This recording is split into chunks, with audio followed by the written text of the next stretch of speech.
صباح الخير او مساء الخير حسب التوقيت اللي انتوا بتشوفوني بيه. دلوقتي ساعة فطار، ودلوقتي الحاجة عندنا بتعمل بانيه. تعالوا نشوف هي بتعمل ازاي.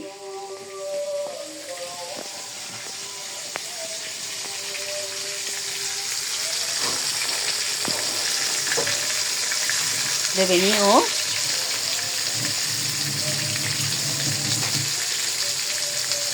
ده من عمايل ايد امي بقى.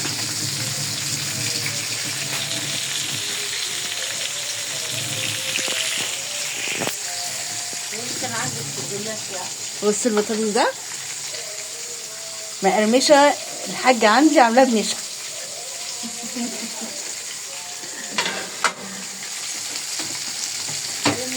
وبعد الفطار بقى هنروح عاملين بقى ايه حلويات. هنعمل كنافه وهنعمل جلاش.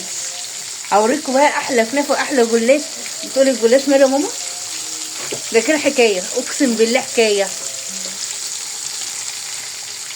لا والله طعمه في بقي لحد دلوقتي. رحت قلت لاصحابي عليه تمام، قلت لهم ماما كانت عامله لنا زي الجلاش قسما بالله ولا اجدع حلواني.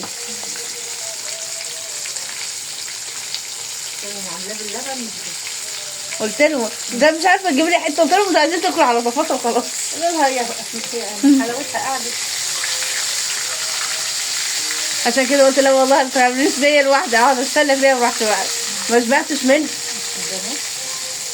اللهم بارك. بصوا البانيه يا جماعه، بصوا عاملين ازاي.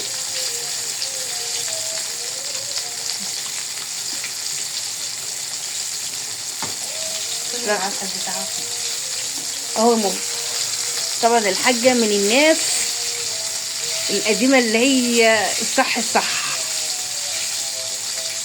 الريحه لوحدها تجنن، ريحه البانيه لوحده تجنن. قلبوا له. بصوا القرمشه. هو معلش اللبن فار مننا. اطلع البانيه يا ماما.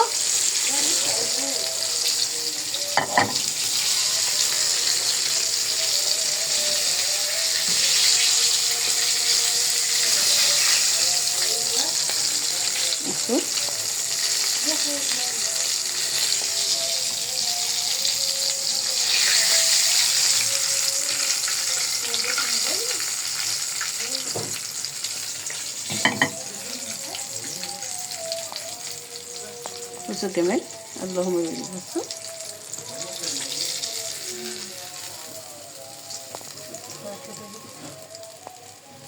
اتحرق ولا ايه؟ لا اتحرق ايه، عيب عليك.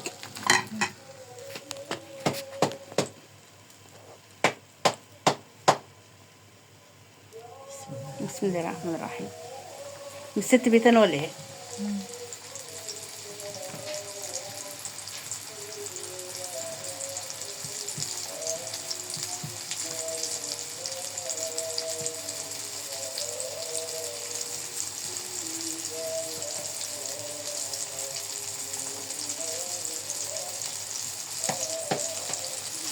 والله العظيم يا ماما المره اللي فاتت لما كنت عند عيالي عملتها كده والله. كانت جميله والله. ما هو يعني هما بيحبوا اكلك، بس انا اكلي والله شبيه ليكي جدا. انا نفسي اكل محشي. محشي ايه يا تاني؟ محشي كم. انا لسه واكلين. انا ما شبعتش منه. لا بقيت حابه طريقه المحشي خالص. ايه؟ حابه المحشي قوي. اروح اطلع عيش. طلعي. طلعت ايه؟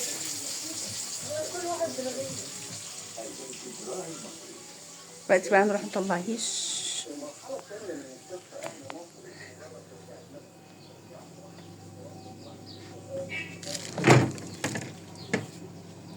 دايما بنحط عيش في الفريزر كده.